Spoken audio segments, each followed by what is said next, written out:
सत्ता कधीही पलटू शकते, म्हणजे कोणत्याही क्षणाला सत्ता पलट झाली आणि शरदचंद्र पवार साहेब यांच्याबरोबर काम करण्याची जर तुम्हाला पुन्हा संधी मिळाली तर तुम्ही तो पर्याय निवडाल का?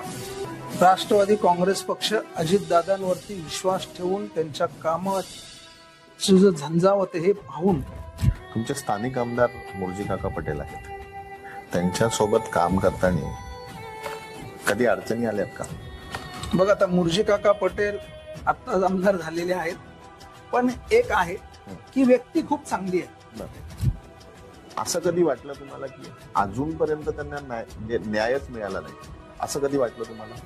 हे पहा, काय माहितीये, आज राज्यामध्ये 52% ओबीसी आहे.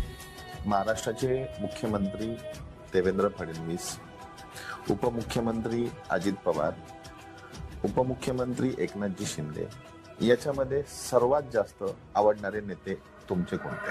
अजितदादा.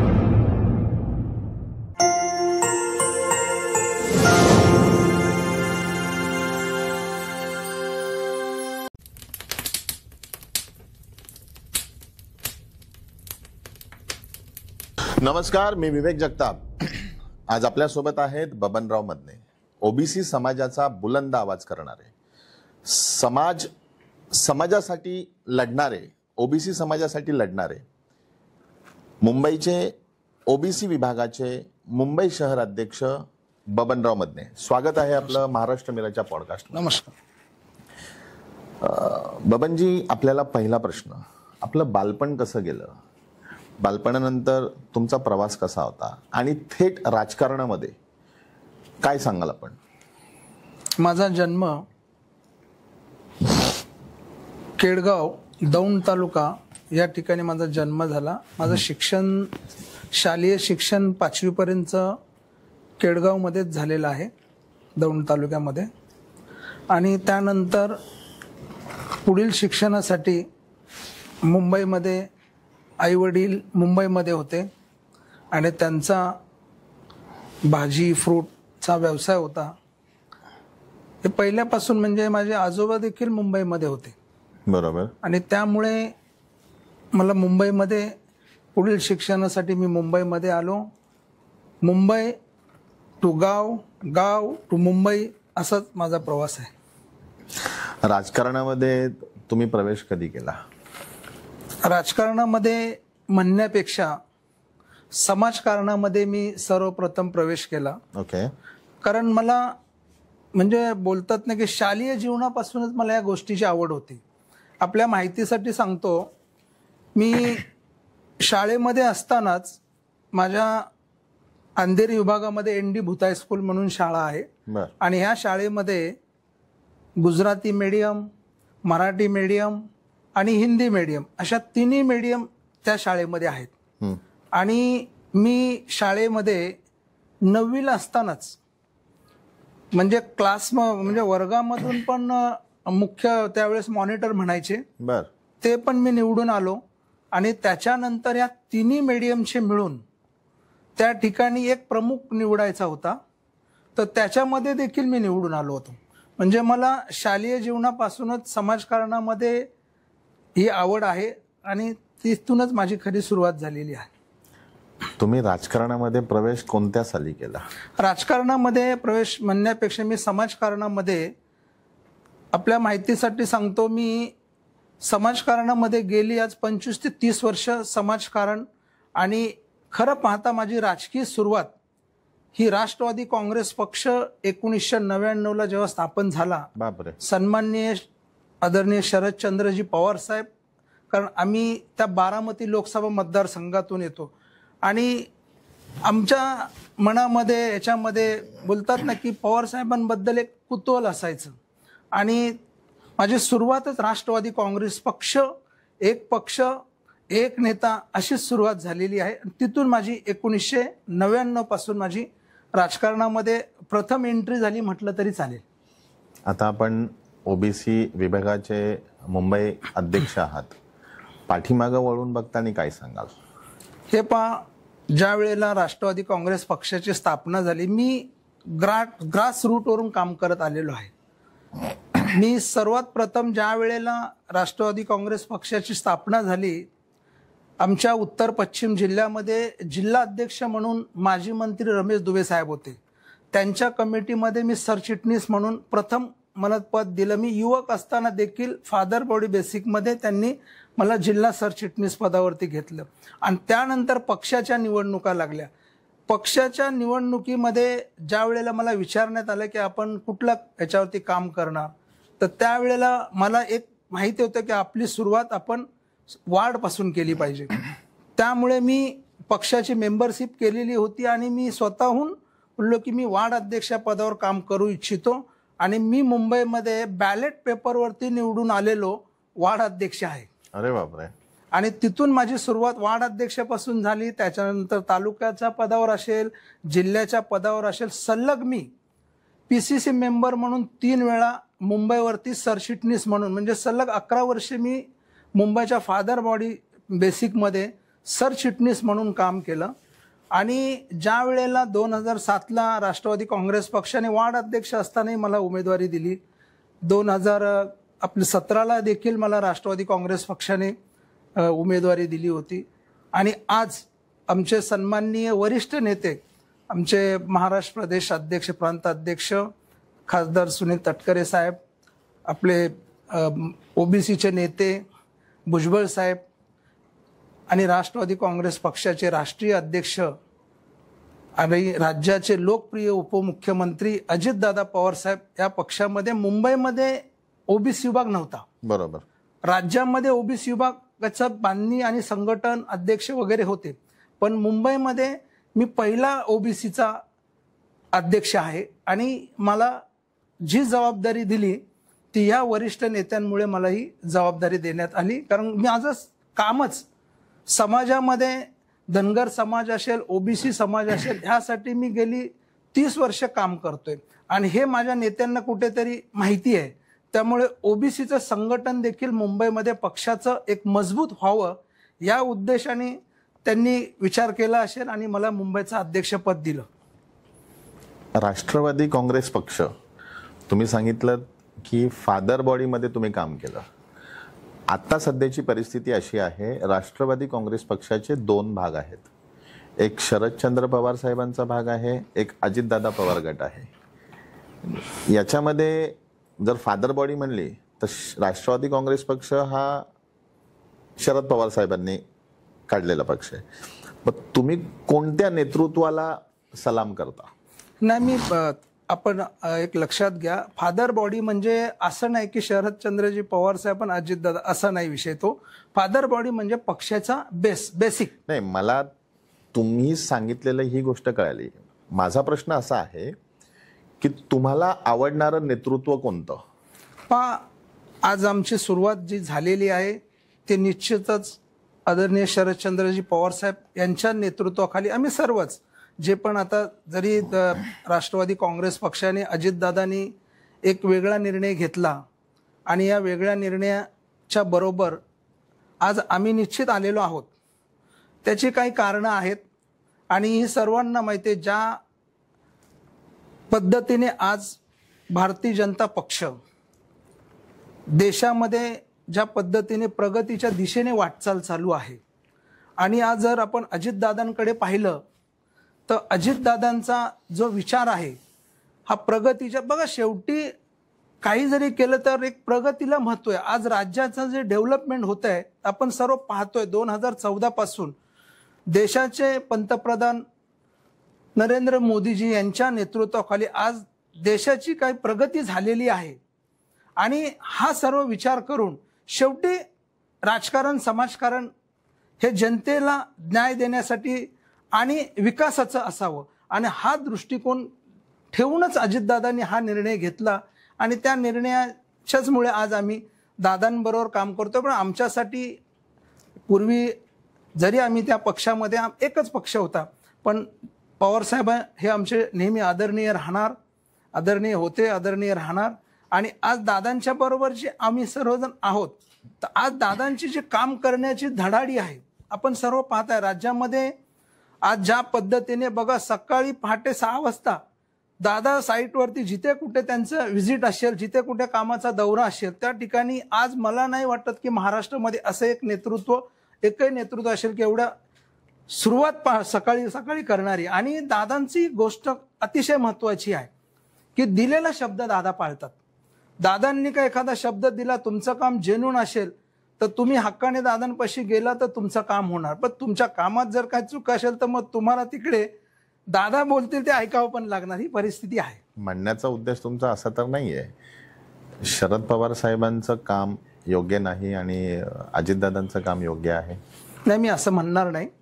कारण एक आपण पाहिलं तर आज जरी दादांचं काम धडाडीचं आहे, जागची जाग्यावर निर्णय करणार आहे, दिलेला शब्द पाळणारा आहे, हे संपूर्ण राज्याला माहिती आहे. याचा अर्थ पवार साहेबांचं काम लहान होत नाही. पवार साहेबांचं ही काम मोठंच आहे. त्यांनी जे काय राज्यासाठी असेल, देशासाठी असेल, खूप काही कामं केलेली आहेत. तसं पाहिलं तर या राज्याचं नेतृत्व हे देशाचं नेतृत्व करण्याची ताकद शरदचंद्रजी पवार साहेबांमध्ये होती. देशाचं दुर्दैव म्हणावं लागेल की एवढा मोठा नेता, आज राज्यातला एवढा मोठा नेता आज देशाचा पंतप्रधान होऊ शकला असता. काही चुका असतील पण दुर्दैवाने ते झालं नाही. एवढं निश्चिताने पवार साहेबांच्या कामाबद्दल तर शंका घेण्यासारखं आणि याच्यावरती बोलण्यासारखाच विषय नाही. The great great. पुन्हा एकदा जर तुम्हाला संधी मिळाली, म्हणजे आत्ताची जी सत्ता महायुतीची सत्ता आहे, सत्ता कधीही पलटू शकते. म्हणजे कोणत्याही क्षणाला सत्ता पलट झाली आणि शरदचंद्र पवार साहेब यांच्याबरोबर काम करण्याची जर तुम्हाला पुन्हा संधी मिळाली तर तुम्ही तो पर्याय निवडाल का? हे पहा, राष्ट्रवादी काँग्रेस पक्ष अजितदादांवरती विश्वास ठेवून त्यांच्या कामाचं जो झंझावत हे पाहून मला नाही वाटत असा काही विचार करण्याची पाळी आमच्यावर येईल. कारण अजितदादाचं नेतृत्व आणि अजितदादांचे राष्ट्रवादी काँग्रेस पक्ष आज गावामध्ये, तालुक्यामध्ये, जिल्ह्यामध्ये, ग्रामीणमध्ये पहा, आज एक चांगल्या पद्धतीने आज कमी जागा लढून राज्यामध्ये आज आमचे 42 आमदार निवडून आलेले आहेत. बरोबर आहे. आणि आज ज्या पद्धतीने दादांचं काम आहे तर आम्हाला अशी पाळी येईल असं वाटत नाही. आणि आम्ही दादांना सोडून काम नाही करणार, आम्ही दादांबरोबरच राहणार. पवार साहेब म्हणजे आपण त्यांना इतकं खालच्या याच्यावर म्हणजे विचार करू शकणार नाही. कारण महाराष्ट्राचे नाही तर ते देशाचे चाणक्य म्हणून ओळखले जातात राजकारणातले. जर शरद पवार साहेबांनीच अजितदादांना परत एकत्र येण्यासाठी सांगितलं तर मग तुम्ही काय कराल? हे पहा, आज आपण तेवढे मोठेही नेते नाही, तेवढा आपण विचार करण्याइतपत. शेवटी पवार साहेब असतील, दादा असतील, हे मोठे नेते आहेत. त्या पातळीवर जे काही निर्णय घेणार तो राज्याच्या आणि देशाच्या हिताचा असणार आहे. आणि जिथे आदरणीय अजितदादा आहेत त्या ठिकाणी आम्ही आहोतच ना. त्याच्यामुळे एवढे असं हे करण्यासारखं काही वाटत नाही आम्हाला. महायुतीत काम करताना तुम्हाला म्हणजे अशी कोणतीही कामं करताना कोणती अडचण आली का? बघा, महायुतीमध्ये कामं करत असताना आज मी धनगर समाजाचं, ओबीसी समाजाचं काम करत असताना आज मुंबईमध्ये स्थानिक प्रश्न असतात. आणि या ठिकाणी आत्तापर्यंत जरी माझा स्वतःचा अनुभव असा आहे की मी माझ्या राष्ट्रवादी काँग्रेस पक्षाच्या कुठल्याही नेत्याकडे जर माझं काम घेऊन गेलेलो आहे तर ते माझं काम झालेलं आहे. मला बाकीच्यांचा काय अनुभव मला माहीत नाही, पण माझं जर तुम्ही विचाराल तर झालेलं आहे. आत्ताच तुम्हाला एक छोटंसं एकच उदाहरण सांगतो. आता एक व्यक्तींचं हॉस्पिटलचं होतं, त्यांच्या ते किडनी स्टोनचा प्रॉब्लेम झालेला आणि ते असंच पार्टी कार्यालयामध्ये आलं, आमचंच कार्यकर्ता आहे, आणि त्याला ते ऑपरेशन लिहिलं ते हॉस्पिटलमधून करायचं होतं. कारण तिथे त्या ऑपरेशन तिथे व्यवस्थित होऊ शकतं असे त्याची मनामध्ये ही होती.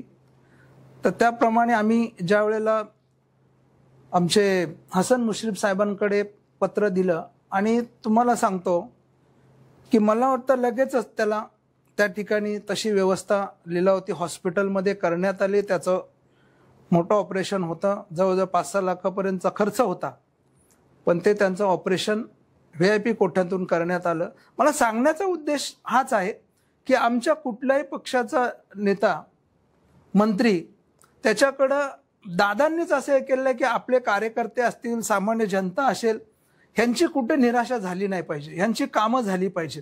तर त्यामुळे आज तुम्ही पहा, राष्ट्रवादी काँग्रेस पक्षाच्या प्रदेश कार्यालयामध्ये जनता दरबार आहे, जनता संवाद म्हणून, आणि प्रत्येक मंत्र्यांना तिथे वार दिलेले आहेत, वेळ दिलेली आहे, आणि त्या ठिकाणी सामान्य जनता असेल, पक्षातील पदाधिकारी कार्यकर्ते असतील, त्यांना मंत्रालयाच्या फेऱ्या मारायची गरज नाहीये. ते प्रदेश कार्यालयामध्ये येऊन जनता दरबारमध्ये जनता संवाद म्हणून त्या ठिकाणी मंत्री त्यांच्या दिलेल्या वेळेमध्ये दिवसामध्ये उपलब्ध असतात, आणि त्या ठिकाणी त्यांचं सहजरित्या काम होते. नको मंत्रालयाचा पास काढायला, नको तिकडे लाईनीत उभं राहायला, जो काय त्रास आहे, आणि तिथल्या तिथे त्यांचं काम होते.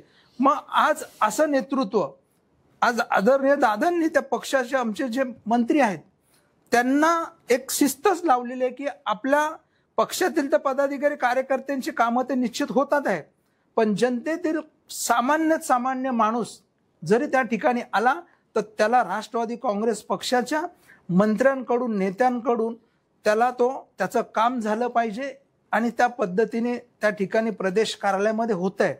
असं म्हणजे मी बोलत नाही की बाकीच्या पक्षामध्ये होत असेल नसेल, पण ज्या पक्षामध्ये आम्ही काम करतो त्या ठिकाणी तर निश्चितपणे हे अशा पद्धतीची कामं आमच्या त्या ठिकाणी होतात. तुमचा जो मतदारसंघ आहे त्या मतदारसंघामध्ये राष्ट्रवादी काँग्रेस पक्षाचे आमदार नाही आहेत. सो तिकडे तुम्हाला काम करताना कोणत्या अडीअडचणी आल्यात का आतापर्यंत?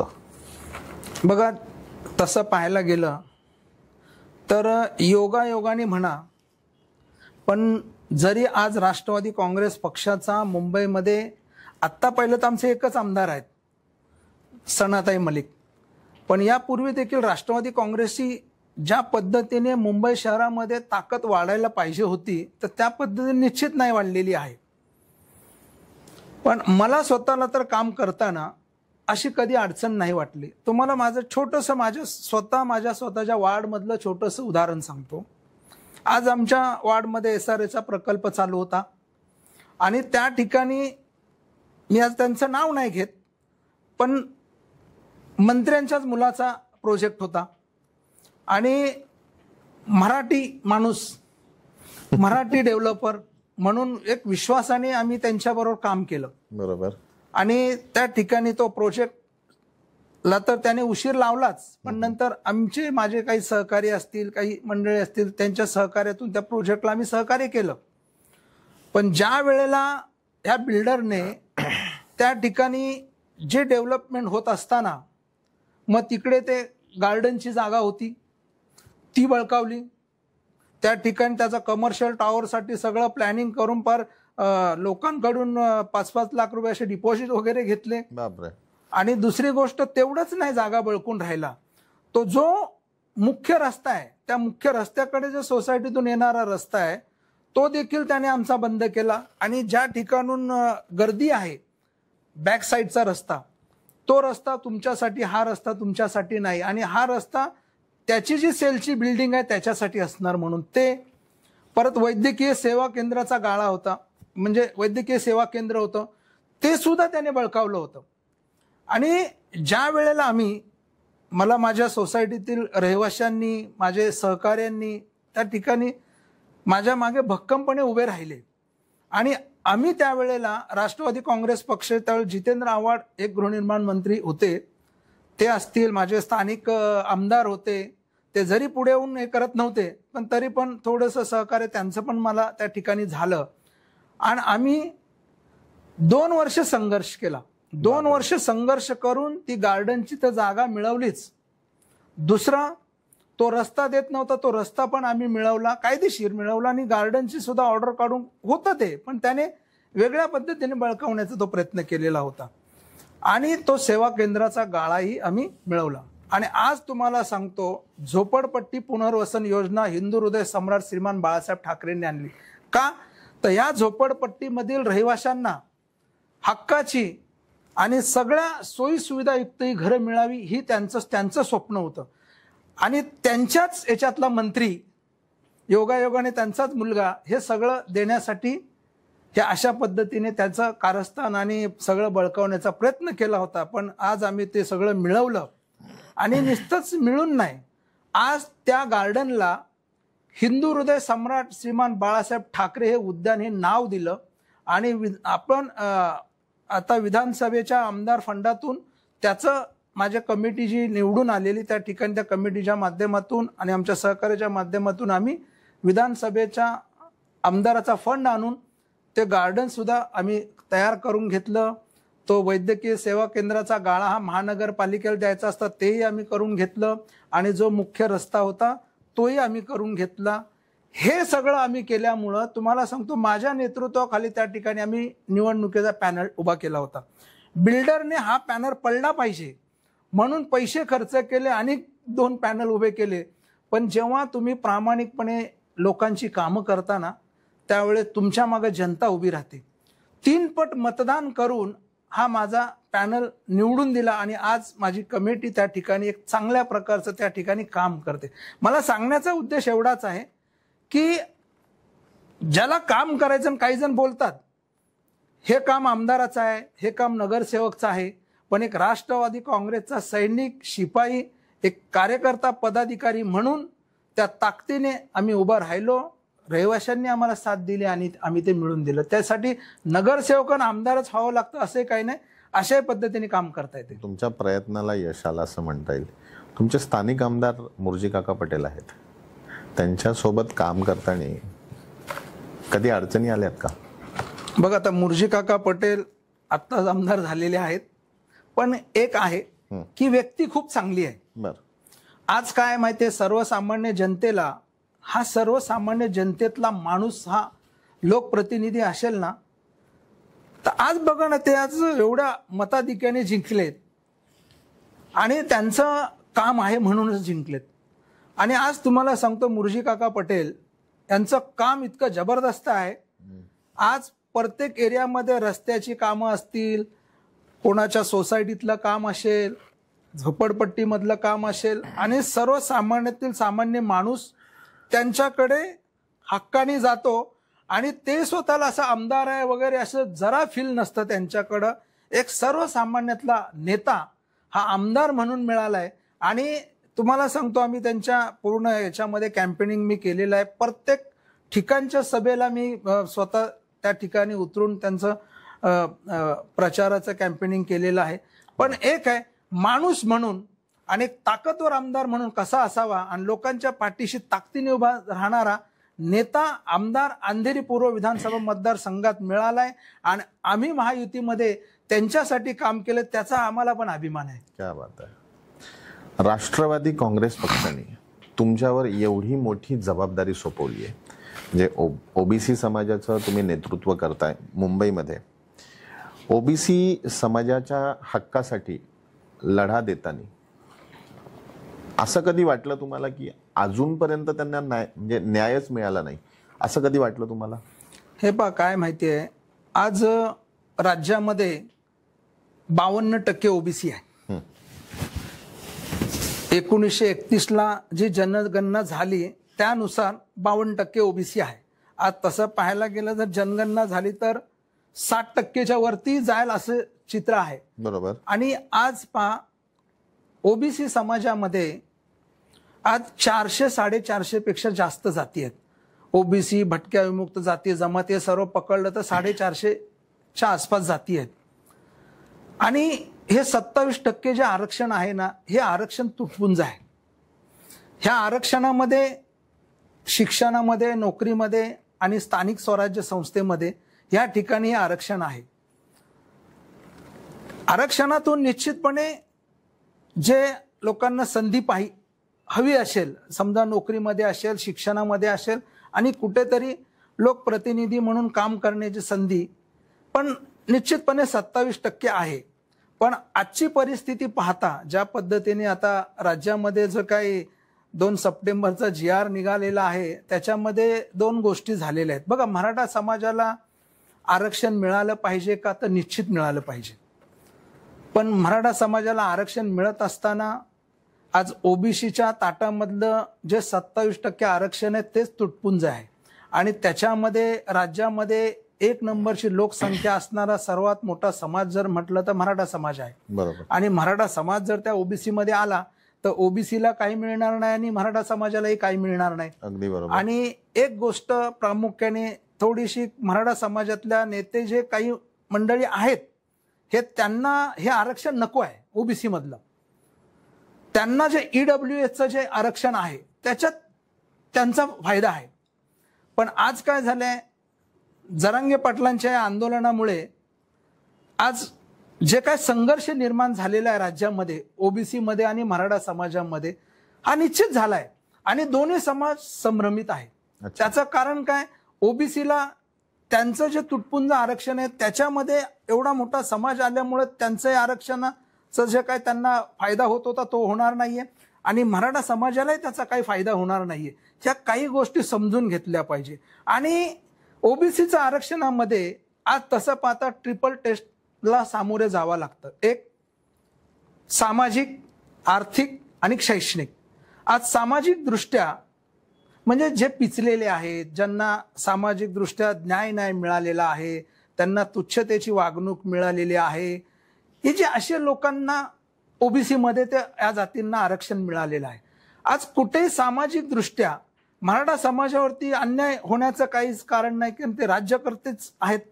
आणि सामाजिक दृष्ट्या हे नसताना देखील आज ते ओबीसी मधून आरक्षण मागत आहे. आणि आज जी परिस्थिती झालेली आहे ती निश्चित झालेली आहे. या JR मुळे ठीक आहे, आज राज्याचे मुख्यमंत्री देवेंद्रजी फडणवीस असतील, आमचे उपमुख्यमंत्री अजितदादा असतील, एकनाथ शिंदे साहेब असतील, हे सर्व आहे. आज त्या दृष्टीने जरी त्यांना वाटत असलं तरी पण आज हा संभ्रम निश्चित झालेला आहे. हा जर संभ्रम नसता झाला तर आज जे काय ओबीसीचे मोर्चे आहेत, मराठा समाजाचे मोर्चे आहेत, कुठेतरी मराठा समाजाला वाटतं की त्यांच्यावर अन्याय होतोय, कुठेतरी ओबीसी समाजालाही निश्चित वाटतंय की आमच्यामध्ये जर हे वाटेकरू झाले तर आमच्यावरही फार मोठा अन्याय होणार आहे. आणि हा जो काय आता सध्या महाराष्ट्रात जो संघर्ष चालू आहे, ह्या संघर्षामधून एक जातीय तेढ निर्माण झालेला आहे. ह्याचा सर्वस्व विचार ह्या राज्यकर्त्यांनी करून ह्याचं जे काय आहे त्याचं सोक्षमोक्ष लावावं अशी माझ्यासारख्या ओबीसी मध्ये आज एवढ्या वर्ष काम करत असणाऱ्या एक सामान्य कुटुंबातील कार्यकर्त्याला तर निश्चित वाटतं. आणि कुठेतरी आम्हाला एक विश्वास आहे की या राज्याचे मुख्यमंत्री देवेंद्रजी फडणवीस साहेब हे नेहमी बोलतात की आमचा DNA ओबीसीचा आहे. तर आम्हाला हे वाटतं की ओबीसीचा DNA आहे तर ओबीसीवर निश्चितपणे त्यांनी अन्याय होऊ देऊ नये. आणि मराठा समाजालाही जे आरक्षण ठीक आहे ना, ते सामाजिक दृष्ट्या नसतील मागास, पण आज आर्थिक आणि शैक्षणिक दृष्ट्या ते मागास झालेले आहेत. तर त्यांना ही देखील त्यांच्या नेत्यांनी पुढे आलं पाहिजे. कारण काय, शेवटी हा संघर्ष ह्या राज्याच्या विकासाला बाधा आणणार आहे. त्यामुळे पुढे येऊन त्यांनी जी काय आता आडमुठेपणाची मनोज जारंगेची जी भूमिका आहे ती निश्चित आडमुठेपणाची आहे, याच्याबद्दल वादच नाहीये. पण आज तुम्ही झुंडशाहीच्या माध्यमातून, ताकदीच्या माध्यमातून ज्या पद्धतीने तुम्ही दडपण आणून जर अशा पद्धतीने जर तुम्ही हे करत असाल तर हे कुठेतरी थांबलं पाहिजे. आणि मराठा समाजाच्या जे अभ्यासू नेतृत्व आहे, अभ्यासू नेते आहेत, त्यांनी धाडसाने पुढे आलं पाहिजे. आणि आता येतात आहे सुद्धा मान्य करतात आहे की ईडब्ल्यूएसचं आरक्षण त्यांच्यासाठी योग्य आहे, कारण हे भविष्यात पुढे यांचंही टिकणार नाहीये. हा JR कॅन्सल करण्यासाठी तुमचा काय प्रयत्न असेल का? बघा, हा JR कॅन्सल करण्यासाठी आज राज्यभर तर मोर्चे आंदोलन चालूच आहे. आम्ही त्याचा भाग आहोत.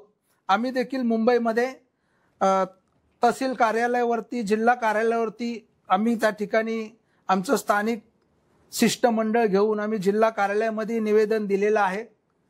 तर त्या पद्धतीने संपूर्ण राज्यभर हे सर्व आपण पाहताय सर्व चालूच आहे.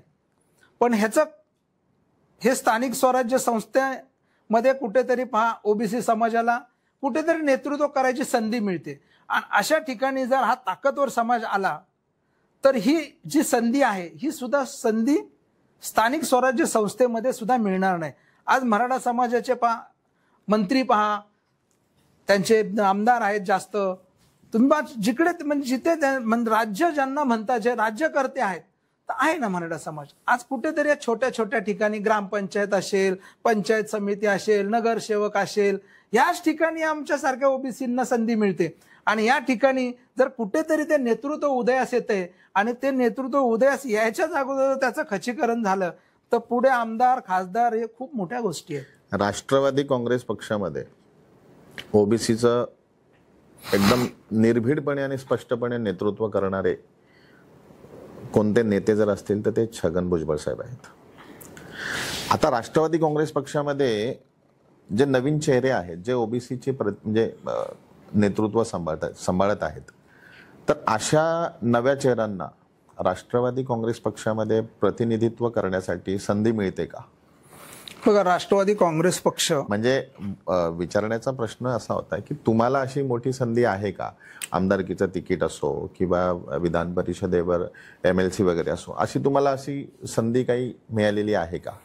बघा, छत्रपती आज राष्ट्रवादी काँग्रेस पक्ष हा छत्रपती शाहू फुले आंबेडकरांच्या विचाराचा वारसा घेऊन चालणारा पक्ष आहे. जरी आम्ही महायुतीमध्ये असलो तरी ही विचारधारा निश्चितपणे सोडलेली नाही आहे. आणि या विचारधारेतूनच आज आमच्या राष्ट्रवादी काँग्रेस पक्षाचे जे महाराष्ट्र प्रदेशचे प्रांत अध्यक्ष आहेत सुनील तटकरे, आज ते प्रदेशाध्यक्ष आहेत, ते ओबीसी आहेत.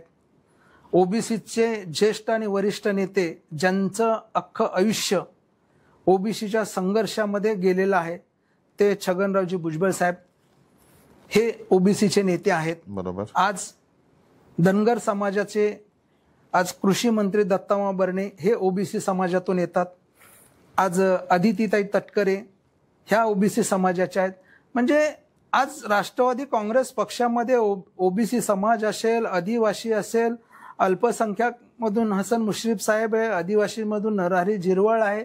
म्हणजे तसं जर बघायला गेलं तर हा सामाजिक समतोल राखण्याचं काम राष्ट्रवादी काँग्रेस पक्ष अजितदादा पवार साहेब यांच्या नेतृत्वाखालील राष्ट्रवादी काँग्रेस पक्षामध्ये ही विचारधारा आणि ह्या नेतृत्वाला निश्चित संधी आहे. आज जो काम करतो त्याचा विचार निश्चितपणे होतो. जे काम करणार नाही त्याचा विचार होतो की नाही मला माहित नाही. आज तुम्ही मला विचारलं आहे तर माझं एकच आहे की माझं एकच ध्येय असणार. ज्या ध्येयासाठी आपण ज्या पक्षामध्ये काम करतो, ओबीसी समाजासाठी काम करतो, राष्ट्रवादी काँग्रेस पक्षासाठी काम करतो आणि आपण आपलं काम करत राहायचं. वरिष्ठ नेत्यांचं निश्चित लक्ष असतं. जेव्हा वेळ येते तेव्हा निश्चित संधी मिळते आणि आम्ही सुद्धा त्या संधीची, त्या वेळेची निश्चित वाट पाहतोय. एक ना एक दिवस निश्चितपणे माझे नेते आदरणीय अजितदादा असतील, सन्मानित खासदार आमचे प्रांताध्यक्ष सुनील तटकरे साहेब असतील, आमचे ओबीसीचे ज्येष्ठ नेते छगनरावजी भुजबळ साहेब असतील, या सर्वांना माझ्या कामाबद्दल निश्चितपणे खात्री आहे आणि विश्वास आहे. एक ना एक दिवस निश्चितपणे ते विचार करतील. क्या बात आहे. महाराष्ट्राच्या राजकारणात ओबीसी समाज कळीची ताकद आहे, पण नेतृत्व जे आहे हे दुसऱ्यांच्या हाती दिसतंय. नाही, असं नाही म्हणता येणार. आत्ताच तुम्हाला मी बोललो ना त्याप्रमाणे बघा, राज्याचं नेतृत्व आज आमच्या ओबीसीचेच अध्यक्ष जे आहेत, प्रांत अध्यक्ष, ते ओबीसी आहेत ना. महाराष्ट्राच्या राजकारणामध्ये ओबीसी ही कळीची ताकद आहे असं म्हणण्यात काही वावगं ठरणार नाही, पण नेतृत्व जे आहे हे दुसऱ्यांच्या हाती जात आहे. काय सांगाल आपण? नाही, असं नाही वाटत आहे. ओबीसीच्या हातामध्ये नेतृत्व आहे. आज राज्याचं नेतृत्व जे करतात ते तटकरेजी प्रांत अध्यक्ष आहेत आणि ओबीसीच्या हातामध्ये नेतृत्व राज्यातलं आहे. आणि राज्यामध्ये जे ओबीसीचे नेते आहेत ते सुद्धा मंत्रिमंडळामध्ये एक चांगल्यापैकी ओबीसीचे राष्ट्रवादी काँग्रेस पक्षात तरी नेतृत्व आहे. त्यामुळे असं काही वाटत नाही. महाराष्ट्राच्या राजकारणामध्ये आरक्षण, जात यावर खूप मोठं राजकारण चालू आहे. युवा पिढीमध्ये म्हणजे असा संभ्रम झालेला आहे आणि युवा पिढीला असं वेगळं केलं जात आहे असं वाटतं का? हे पहा, जात ही जन्माने येत असते आणि आज शेवटी असं जातीच्या राजकारणामध्ये जरी आता ज्या परिस्थितीवरून वाटत असलं तरी शेवटी जी युवा पिढी आहे ते ह्या गोष्टी समजते. आजची युवा पिढी प्रगल्भ आहे, त्यांना जातीचं राजकारणही समजतं आणि विकासाचंही राजकारण समजतं. तर त्यामुळे ते दोन्हीही गोष्टीला महत्त्व आहे, त्याही गोष्टीला महत्त्व आहे. आणि शेवटी जात हे सर्व जरी जन्माने येत असली तरी शेवटी प्रत्येकाच्या विकास हा झाला पाहिजे. स्वतःचाही विकास झाला पाहिजे, स्वतःच्या कुटुंबाचाही विकास झाला पाहिजे आणि आपल्या ज्या राज्यामध्ये आपण आहोत त्या राज्याचाही विकास झाला पाहिजे. दोन्ही गोष्टी महत्त्वाच्या आहेत. राजकारणामध्ये जात व विकास यापैकी कोणती गोष्ट मोठी झाली असं वाटतं तुम्हाला? आजचा जर विषयातून पाहिलं, शेवटी डेव्हलपमेंटचे प्रश्न हे महत्त्वाचेच आहेत. शेवटी हे सर्व जाती पाती ह्याच्या पलीकडे जाऊन सुद्धा विचार केला पाहिजे आणि आज काळाची ती गरज आहे. ठीक आहे, ज्या जाती समूहापर्यंत काही गोष्टी पोचत नाही आहेत, त्यांना त्या संधी मिळाल्या पाहिजेत, इथपर्यंत ते ठीक आहे. पण जातीपातीचं राजकारण आणि ह्याच्यावरती जास्त भर देऊन डेव्हलपमेंटच्या कडे दुर्लक्ष करणं हे कदापि चालणार नाही. शेवटी तुम्हाला सगळ्या सोयी सुविधा हे सर्व मिळालं ना, ठीक आहे, जातपात जातीच्या जागेवर, पण शेवटी ह्या सर्व गोष्टी मिळत नाहीत. आणि कुठेतरी प्रत्येकाला वाटतं की ज्यांना संधी मिळत नाही त्यांना वाटतं आम्हाला संधी मिळाली पाहिजे, आणि ह्या संधीसाठीच हे जातीपातीचं आरक्षण हे राजकारण समाजकारण आहे. बाकी विकासच महत्त्वाचा आहे. राजकारणामध्ये म्हणजे तुम्ही असं म्हणताय की राजकारण हे फक्त जातीपातीचं चाललंय असं तुमचं काही म्हणणं आहे का याच्यावर? बघा, जातीपातीचं राजकारण जर म्हणायला गेलं तर ते काय आत्ता चालू नाही झालेलं आहे.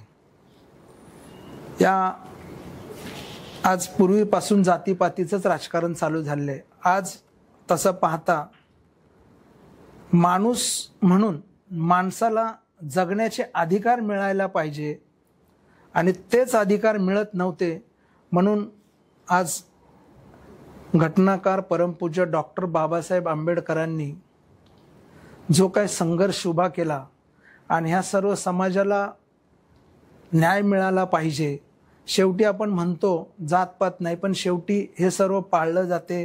हे सर्व मुळे काय पूर्वी घडलेले आहे, आजही काही त्याच्यात लय मोठा फारसा बदल झाला आहे अशातला काही भाग नाही आहे.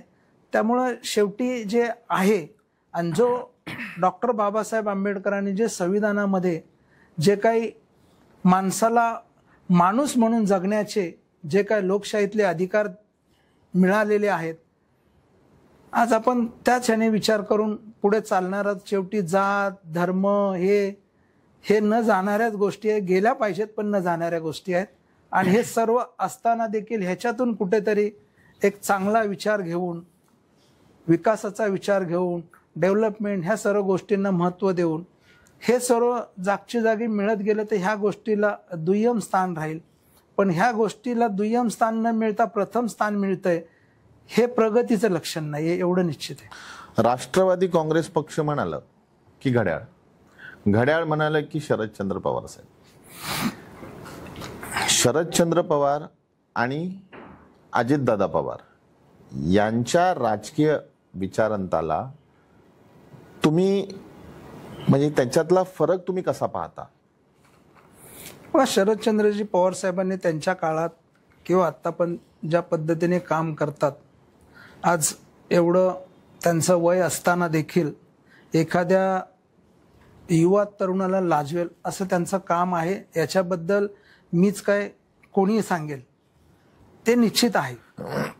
पण काळारूपाने जे अजितदादा पवारांनी जे काही आज धाडसाचं पाऊल म्हटलं तरी चालेल, जे उचललंय हे कशासाठी उचललंय?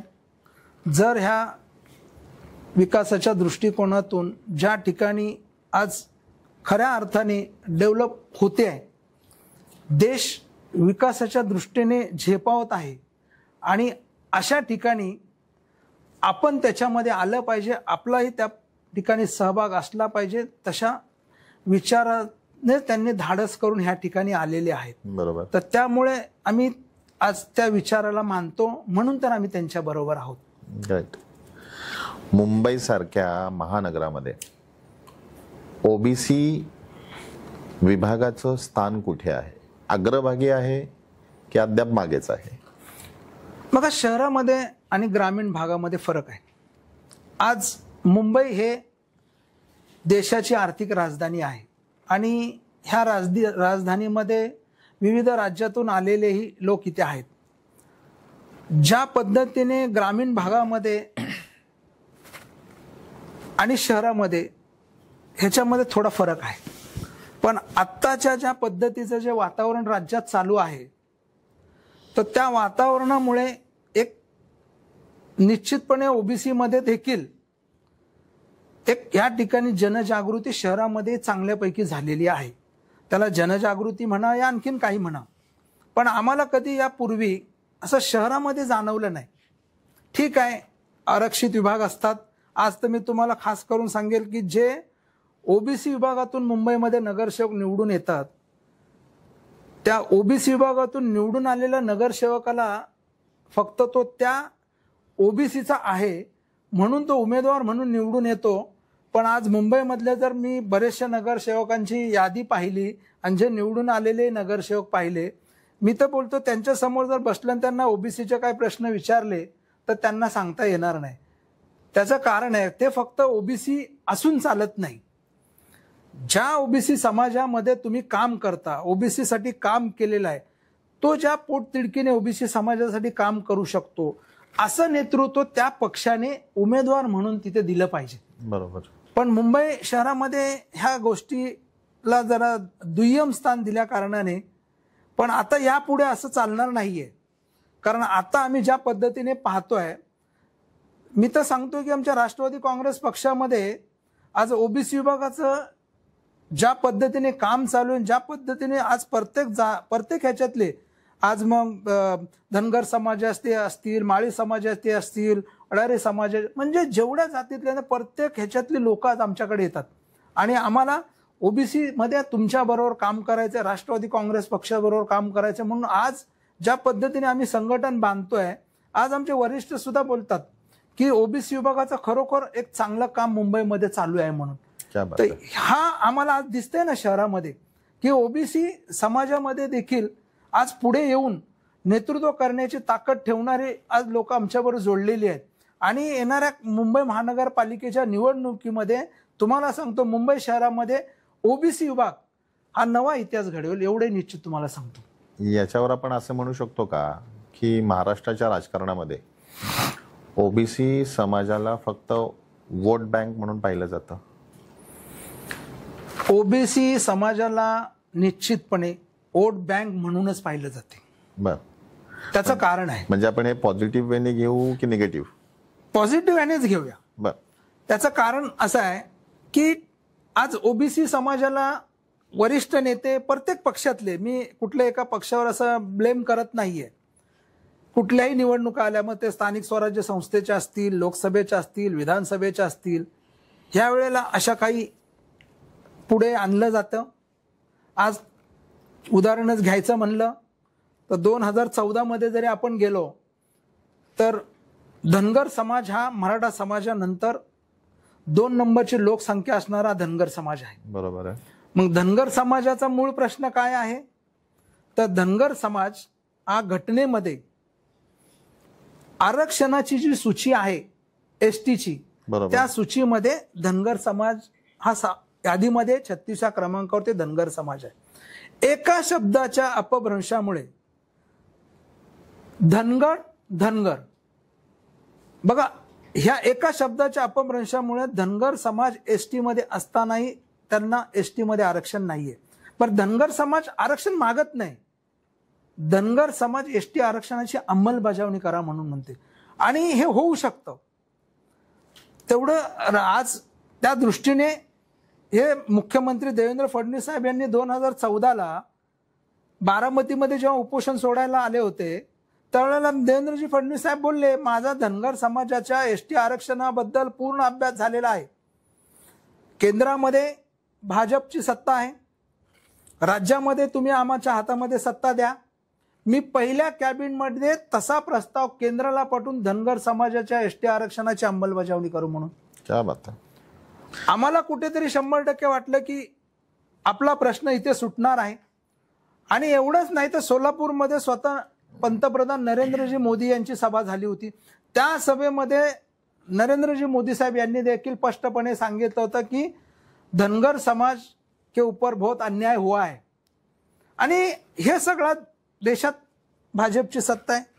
राज्यात 2014ला देवेंद्रजी फडणवीस त्यावेळेला प्रदेशचे अध्यक्ष होते आणि ते मुख्यमंत्री झाले. मग कुठेतरी धनगर समाजाला वाटले की हा प्रश्न सुटेल.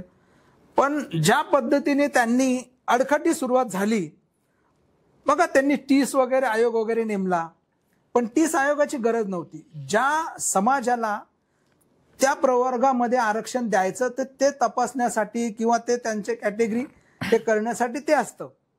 धनगर समाजाला त्याची गरज नव्हती. धनगर समाज ऑलरेडी त्या सूचीमध्ये असताना जे ते पूर्वी बोलले होते ना, तसा प्रस्ताव केंद्राला पाठवचं, तीच प्रक्रिया खरी आहे, तेच योग्य आहे. पण ते झालं नाही. योगायोगाने 2014ला ते सरकार गेलं, 2019ला, आणि आता पुन्हा आम्हाला कुठेतरी वाटतंय की आता देखील एक मीटिंग झाली धनगर समाजाच्या शिष्टमंडळाची आणि त्या मीटिंगमध्ये देखील मुख्यमंत्री देवेंद्रजी फडणवीस साहेबांनी एक मान्य केलं की धनगर समाजाला मी शब्द दिलेला आहे आणि मला धनगर समाजाला दिलेल्या शब्दाप्रमाणे मला त्यांच्या आरक्षणासाठी काम करायचं आहे आणि त्यांना हे करून द्यायचं आहे. पण आज त्यांनी पुढे जाऊन आज ज्या पद्धतीने मराठा समाजाचा GR काढला 2 सप्टेंबरचा, ज्याला कुठलाही आधार नाही म्हणणार नाही मी, कारण आज जर तशा स्वरूपाने जर GR काढला असेल आणि जे काही वातावरण झाले मी त्याच्यावर बोलत नाही, पण तसा GR देवेंद्रजी फडणवीस एसटी आरक्षणासाठी धनगर समाजाचा काढू शकते आणि तसं ते केंद्रालाही पाठवू शकते. अगदी थोडक्यात विचारणं झालं तर अंमलबजावणी होऊ शकेल का? अंमलबजावणी होऊ शकते. त्याचं कारण आहे. बघा आता एक कोर्टात एक केसचं हे झाला विषय, त्याच्यामध्ये जे धनगर म्हणून कोर्टाने पण ज्या पद्धतीने हे केलं, मग कुठल्याही एका कुटुंबाला आरक्षण मिळत नाही, त्या समाजाला मिळतो. आणि त्या कुटुंबातील का 4-5 कोणाचे काही दाखले काढलेले होते, ते दाखले ते सुद्धा धनगर आहे, पण ते धनगर म्हणून त्यांनी ते दाखले काढले होते आणि ते खोटे आहेत हेही सिद्ध झालं. दुसरी गोष्ट, ह्या राज्य सरकारने लिहून दिलेलं आहे की ह्या राज्यामध्ये धनगर अस्तित्वात नाही, धनगर आहे. हेच तर तुम्हाला केंद्राला पाठवायचं आहे, दुसरं काय? आणि हाच GR काढायचा आहे. जर ज्यांना जे सामाजिक दृष्ट्या मागास नाहीयेत असा GR निघू शकतो आणि त्यांना ओबीसी मध्ये आरक्षण मिळत असेल, तर ज्यांना घटनेतच आरक्षण दिलेलं आहे इथे काय अडचण आहे? ओबीसी समाजाला जर मुख्य प्रवाहात आणायचं आहे तर त्याच्यासाठी शिक्षण, रोजगार की राजकारण? शिक्षणही महत्वाचं आहे, रोजगारही महत्वाचा आहे, समाजकारणही महत्वाचं आहे आणि राजकारणही महत्वाचं आहे. कारण शेवटी हा जर रथ चालणार असेल तर रथाचं एक चाक कमजोर, एक चाक हे असं चालत नाही. ह्या सर्वच व्यवस्थित असेल ना तरच हा रथ चालणार आहे. त्यामुळे सर्व गोष्टींना महत्व आहे. महाराष्ट्राच्या राजकारणामध्ये कामापेक्षा इमेज मोठी झाली असं वाटतं का? शेवटी बघा, इमेज आहे ना, इमेज ही आपल्या कामाने, कर्तृत्वाने मोठी होत असते. ज्या वेळेला तुमचं कार्य आणि काम त्या पद्धतीने असेल तर तुमची इमेज आपोआपच डेव्हलप होणार आहे. त्यामुळं कर्तृत्व आणि कामाला महत्व आहे. तुमची इमेज तिथेच डेव्हलप होणार आणि तीच इमेज आपल्यासाठी महत्वाची आहे. याच्यावर तुम्ही असं म्हणू शकता की मुंबईसारख्या शहरामध्ये समाजकार्य आणि राजकारण यामध्ये फरक ठेवणं शक्य आहे का? समाजकारण, राजकारण ह्या दोन्हीमध्ये फरक ठेवून चालणार नाही आहे. आज काळाची गरज आहे. जेवढं समाजकारण महत्वाचं आहे तेवढंच राजकारणही महत्वाचं आहे. शेवटी समाजकारण जरी आपण किती केलं तरी शेवटी न्याय मिळवून देण्याचं जे काम आहे ते राजकारणी आणि राजकारणातूनच होणार आहे. त्यामुळे दोन्ही गोष्टी महत्वाच्या आहेत. ओबीसी समाजाला वोट बँक म्हणून आपण पाहतो. आत्ताच तुम्ही सांगितलं येणाऱ्या म्हणजे आता भविष्यातील निवडणुका येतील, ओबीसी समाजाचा मुख्यमंत्री बनू शकतो का?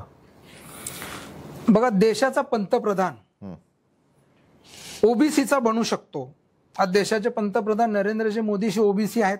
देशाचा पंतप्रधान ओबीसीचा होऊ शकतो, तर महाराष्ट्राचा मुख्यमंत्री ओबीसीचा होणार नाही असं आपण का म्हणत? होऊ शकतो, भविष्यात होऊ शकतो. होऊ शकतो. एका वाक्यात जर महाराष्ट्राच्या जनतेला ओबीसी समाजाविषयी जर तुम्हाला काय सांगायचं असेल तर काय सांगाल? अगदी एका वाक्यात. एका वाक्यात जर सांगायचं म्हणलं तर ओबीसी समाजाला की ओबीसी समाजाने जागरूक राहिलं पाहिजे. आपली जी युवा पिढी आहे त्या युवा पिढीला शिक्षणामध्ये, त्यांच्या डेव्हलपमेंटमध्ये, ह्या सर्व गोष्टीमध्ये लक्ष दिलं पाहिजे. त्याचबरोबर सामाजिक आणि राजकीय या दोन्ही गोष्टीला त्यांनी महत्त्व देऊनच येणाऱ्या काळामध्ये जर आपल्याला टिकाव धरायचा असेल तर ह्या सर्व गोष्टींना महत्त्व निश्चित दिलं पाहिजे.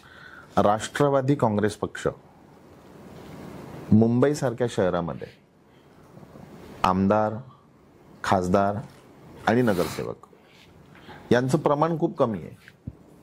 पक्षाकडून काही चुका होत आहेत का असं वाटतं का तुम्हाला? बघा, पक्षाकडून चुका होतात की नाही होतात त्यापेक्षा ज्या ज्या वेळेला मुंबईला जे नेतृत्व मिळालं आणि त्या नेतृत्वाने त्या पद्धतीने काम करायला पाहिजे होतं तशा पद्धतीने काम केलेलं नाही. मी आता तुम्हाला छोटंसं उदाहरण सांगतो. आज आमचे मुंबईचे कार्याध्यक्ष शिवाजीराव नलावडे साहेब, ते यापूर्वी ईशान्य मुंबई जिल्ह्यामध्ये जिल्हा अध्यक्ष होते. बरं. आणि ज्या वेळेला ते जिल्हा अध्यक्ष होते त्या जिल्ह्यातून 10 नगरसेवक राष्ट्रवादी काँग्रेस पक्षाचे आले होते निवडून. 9 नगरसेवक राष्ट्रवादीचे आणि एक अपक्ष असे मिळून 10 नगरसेवक आले होते. आज नेतृत्व त्या जिल्ह्याला एक मजबूत होतं. त्या ठिकाणी तशा पद्धतीने त्यांनी तसं काम केलं, तसा प्रयोग केला आणि त्या ठिकाणी अशा पद्धतीने 9 नगरसेवक राष्ट्रवादी काँग्रेस पक्षाचे एका जिल्ह्यातून आले. आज हे मुंबईचा कार्याध्यक्ष आहेत शिवाजीराव नलावडे. आज त्यांच्या कामाबद्दल त्यांची प्रशंसाच केली पाहिजे. आज त्यांनी ज्या पद्धतीने त्यांच्याकडे 3 जिल्ह्यांची जबाबदारी दिलेली आहे आणि 3 जिल्ह्याची जबाबदारी आमचे दुसरे कार्याध्यक्ष सिद्धार्थ कांबळे त्यांच्याकडे. पण शिवाजीराव नलावडे साहेबांबरोबर मी काम करतोय, ते पाहतोय. आज जे आमच्या राष्ट्रवादी काँग्रेस पक्षामध्ये इच्छुक उमेदवार आहेत असं यापूर्वी कुठल्या नेत्याने केलं नाही. आज त्या इच्छुक उमेदवाराच्या प्रत्यक्ष ते घरी जातात आणि घरी जाऊन त्याचं कसं काय, त्याचा बॅकग्राऊंड कसा आहे, त्याची परिस्थिती कशी आहे, परत त्याचं ज्या ठिकाणी तो इच्छुक म्हणून बोलतोय तर नक्की त्याला आजूबाजूचे तरी ओळखतात की नाही, का फक्त आपला इच्छुक म्हणून पक्षाला राहिलाय आपलं, मी इच्छुक आहे असे आहेत. पण आज ज्या पद्धतीने शिवाजीराव नलावडे साहेबांनी काम चालू केलेलं आहे ते प्रत्येक उमेदवाराच्या घरी जातात आहे. घरी गेल्यानंतर त्याच्या घरी जाऊन त्याचे घरातली फॅमिली असेल त्यांच्याशी भेटतात, बोलतात. आजूबाजूचे जे लोक आहेत तेही त्यांनी बोलत त्यांच्याशी विचारणा वगैरे करतात आहे. थोडक्यात सांगायचं, मी स्वतः इच्छुक म्हणून तर माझ्याही घरी आले होते. घरी आल्यानंतर माझी आई असेल, पत्नी असेल, माझी मुलं तर घरी नव्हती, बाहेर नोकऱ्यांमुळे याच्यामुळे बाहेर असल्यामुळे ते नव्हते. त्यांना भेटले, त्यांच्याशी बोलले. ज्या सोसायटीमध्ये मी राहतो आणि ज्या सोसायटीच प्रमुख सल्लागार म्हणूनच मी होतो आणि माझ्याच नेतृत्वात जी कमिटी आलेली आहे तर माझ्या लोकांना तर माझ्याकडे जर आमचे कार्याध्यक्ष येणार असेल तर एक आनंद असतो आणि ते माझी सर्व लोक त्या ठिकाणी आली होती. म्हणजे मला सांगण्याचा उद्देश असा आहे की त्या ठिकाणी आल्यानंतर त्यांना वस्तुस्थिती समजते की ह्या ठिकाणी बाबा ज्या आपल्याकडे जो इच्छुक उमेदवार आहे की निश्चितपणे त्याचं त्या भागात काय कसं काम आहे, काय आहे, त्याला मानणारे तरी 4 लोक तरी आहेत की नाही. अगदी ज्या पद्धतीने ते फिरतात आहे बरं, त्या माध्यमातून तुम्ही त्या वार्डामध्ये त्या विभागामध्ये जाऊन प्रत्यक्ष पाहणी पण करताय.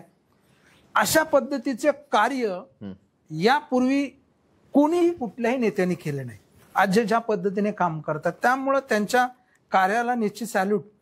आणि आज आम्ही त्यांच्यावर काम करतोय. पण कुठेतरी वाटतंय की राष्ट्रवादी काँग्रेस पक्ष यापूर्वी काय केलं नाही केलं मला माहित नाही, पण आज राष्ट्रवादी काँग्रेस पक्ष अजितदादांच्या नेतृत्वामध्ये गाव पातळीवर, तालुका पातळीवर, जिल्हा पातळीवर, ग्रामीण भागात एक चांगल्या प्रकारचं यश संपादन केलेलं आहे.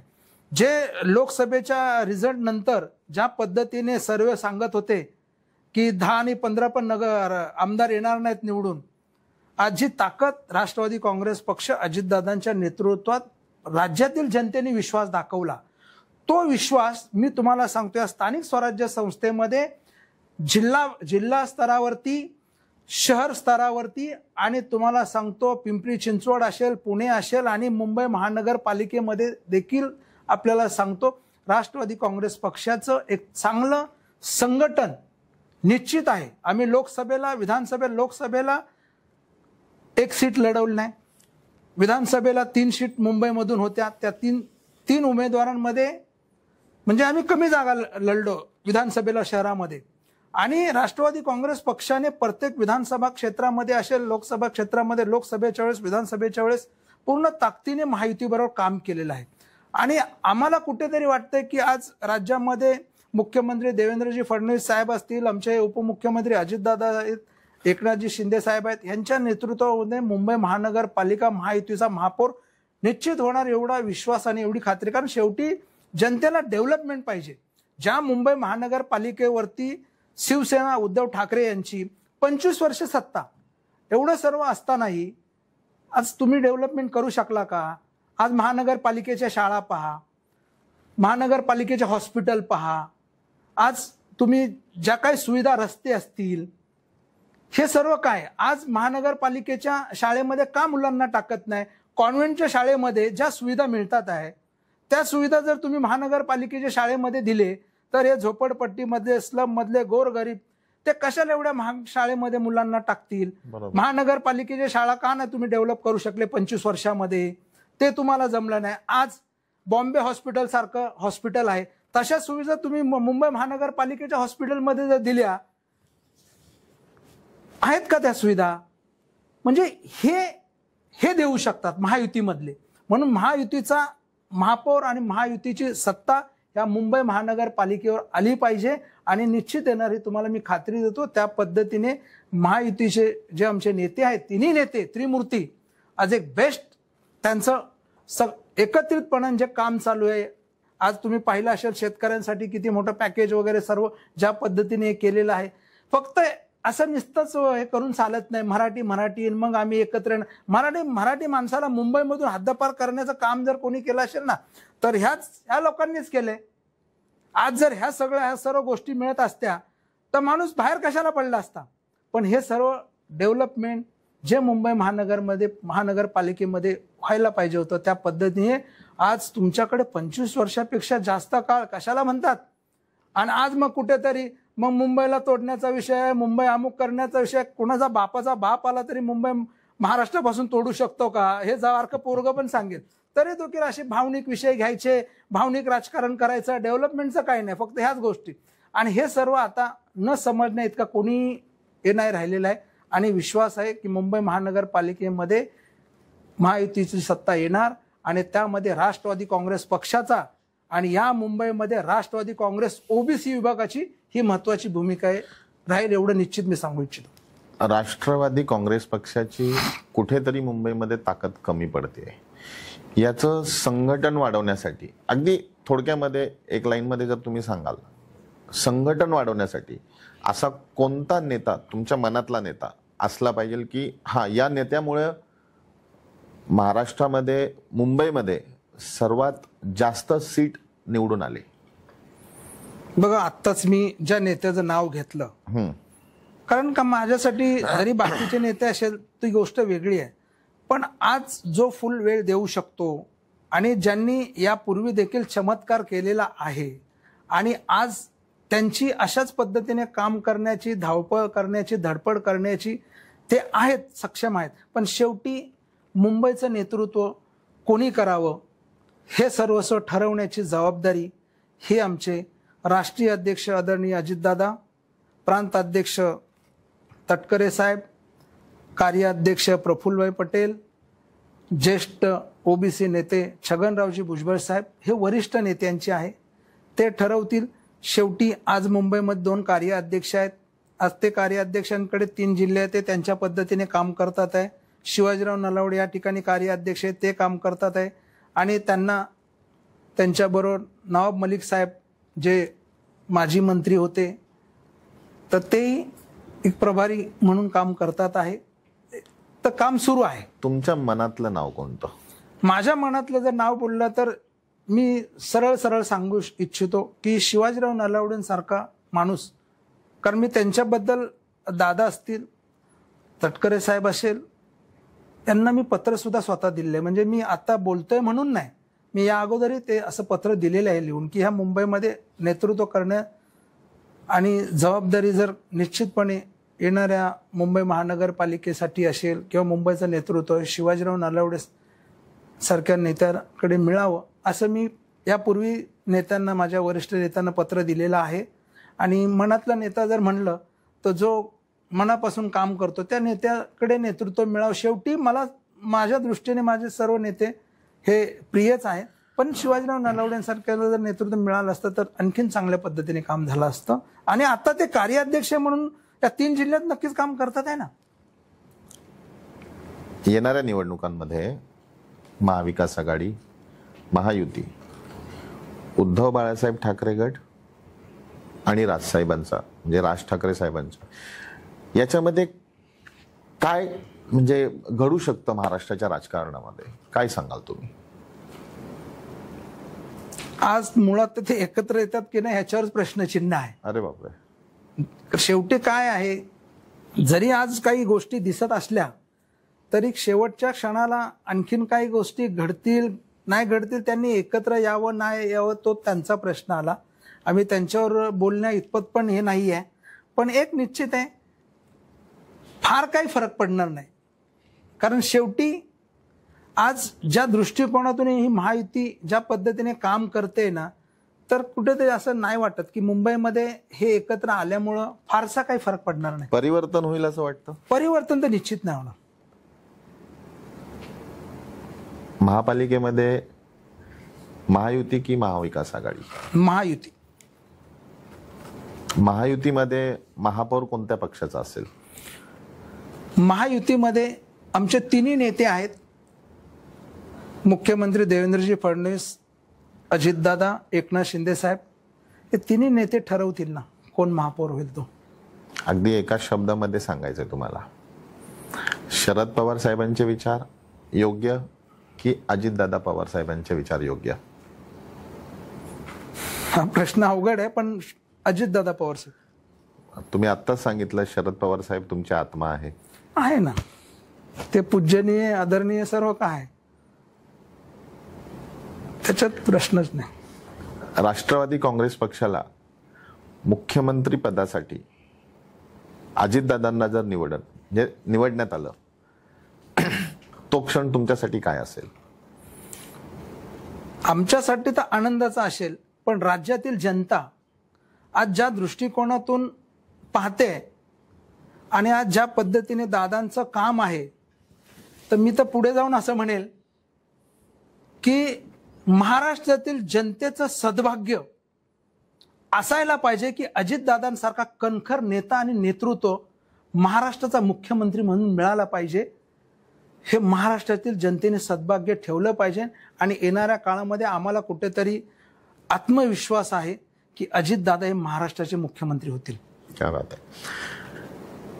त्रिमूर्ती सरकारामध्ये महाराष्ट्राचे मुख्यमंत्री देवेंद्र फडणवीस, उपमुख्यमंत्री अजित पवार, उपमुख्यमंत्री एकनाथजी शिंदे, याच्यामध्ये सर्वात जास्त आवडणारे नेते तुमचे कोणते?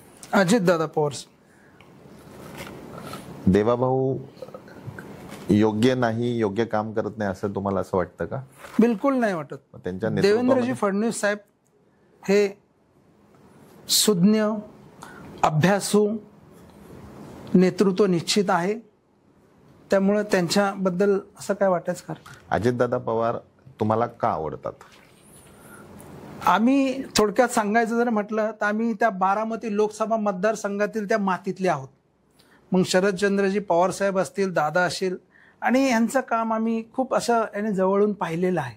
आणि कुठेतरी मनामध्ये एक प्रतिमा तयार झालेली असते, त्यामुळे ते निश्चित आहे.